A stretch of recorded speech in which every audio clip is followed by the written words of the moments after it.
It has officially been a year and a half since PlayerUnknown's Battlegrounds came out, and that's a really long time for a game to still be incomplete. Now, this isn't me bashing on the company saying that they haven't done a single thing right.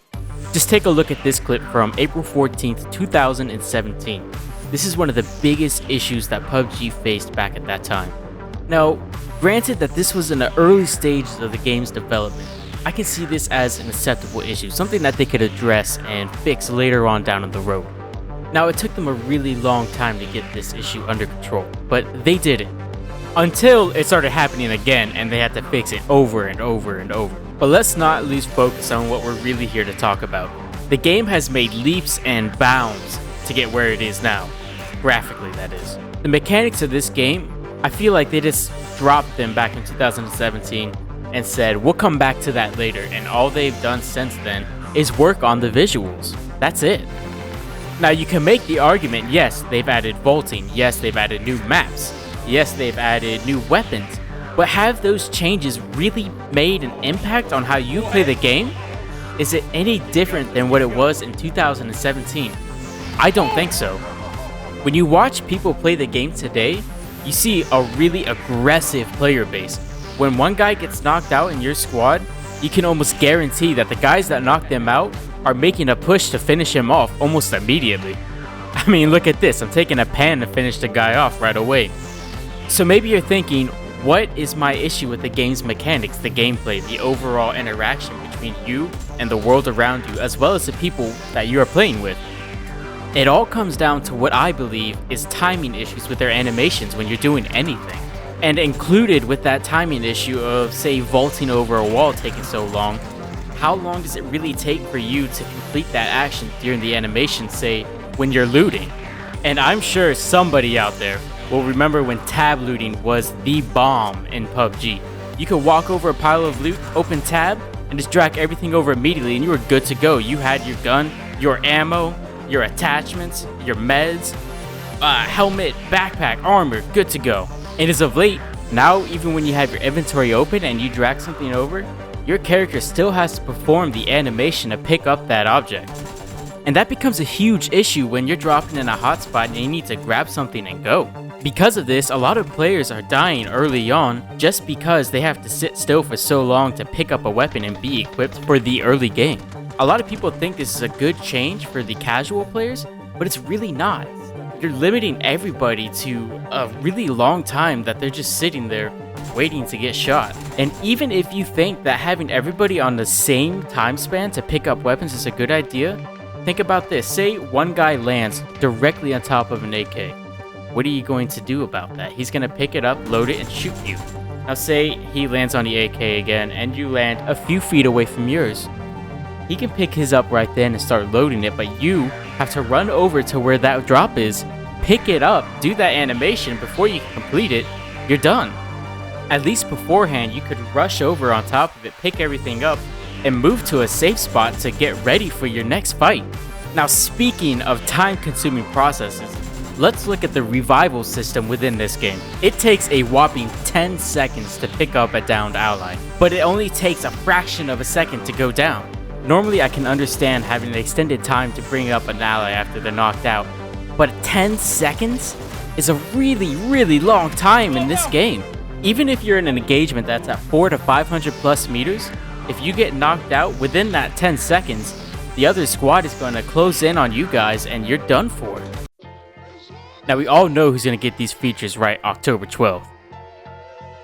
And I know some of you out there are going to say that this is a good thing. When somebody goes down, there is a true penalty to them getting knocked out. And I completely agree, but not 10 seconds agree. In a game where time is really the essence of the matter, you can't afford to lose 10 seconds to bring somebody back up. Maybe a more reasonable 5 seconds or even 6 seconds would be perfect. That's going to give your downed ally additional time to apply their medical supplies and get their health back up to a fighting capacity before the other guys make their push or complete their push. And after that first knockout, that 10 seconds gets really detrimental when your ally is going to start losing health a lot faster, especially if it's a knockout within the same fight, because the guys that knocked him out initially are going to know you have less time to get to your ally. so they know that their time frame is going to be that 10 seconds again to get close to you and kill you. My primary issue with this game is the vaulting, your interaction with the world around you, trying to move through an area that's populated with lots of rubble. It's really not that smooth. If your ally happens to run in front of you just by a little bit, a few pixels, your momentum is completely stopped and you have to restart gaining momentum again. If that happens in the middle of a move from point A to point B while you're getting shot at, that's a possible death right there, just because of that poor interaction between you and a player. And these interactions carry over to other objects within buildings, or rocks or trees within the open areas of the map. There's all sorts of things out there that are going to stop your momentum. I'm going to go ahead and fast forward to a clip towards the end of this game that you're seeing now. And this is another example of poor interaction between you and the world around you, especially when it comes to the throwables like the Molotovs and grenades.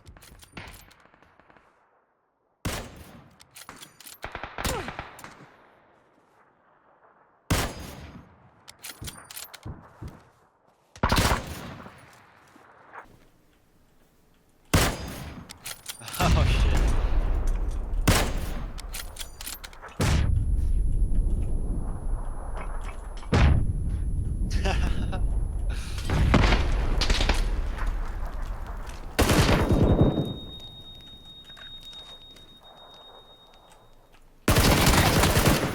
Nice. One left. As you can see right there, I was under a volley of grenades, Molotovs, flashbangs, you name it, they were throwing it at me.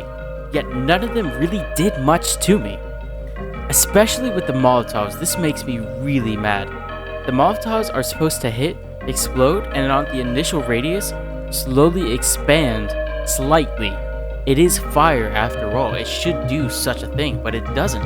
And the damage is irrelevant. As well as the Molotov having such a short time on its effect, what is the point of it if it's not going to do what it's supposed to do? Forgive me for pointing out all the things that I don't like or believe should be changed within this game, but it had so much potential to be so much more than what it is right now. And it makes me angry that they never got to execute what they could have been. For a year and a half, PUBG dominated the Battle Royale market. This was the game to play when you wanted to play Battle Royale. It's almost as if all they really care about now is selling their in-game items, their streamer-produced items, things that nobody really wanted, nothing that anybody asked for. And now this is the game that's going to come out and dominate the Battle Royale market. Black Ops 4 Blackout. This is a game that focuses on everything PUBG failed to do. Movement, fluid actions, consistency within your gunplay. And I'm gonna say it again, movement. Because movement is everything when it comes to winning a Battle Royale game. Having the ultimate positioning in the final circles, or being able to move from one set of cover to the next set of cover within the zone is extremely critical to winning, and this game allows you to do that if you have the gear. You're presented with the opportunities to do things that you could never do in any other Battle Royale. While playing the beta like you're seeing above, a feature that really stood out to me was being able to be on the move while healing yourself. This game executed something that PUBG had a year and a half to figure out on its beta access. Anyways, October 12th when this game comes out, I'm definitely going to do a review like this. And this is my first time doing anything like this. So if there's something you'd like to see, more gameplay or a more in-depth review of certain features spread out into a series, let me know and I'll certainly look into doing that for you guys. Thanks for watching. Make sure to like and subscribe.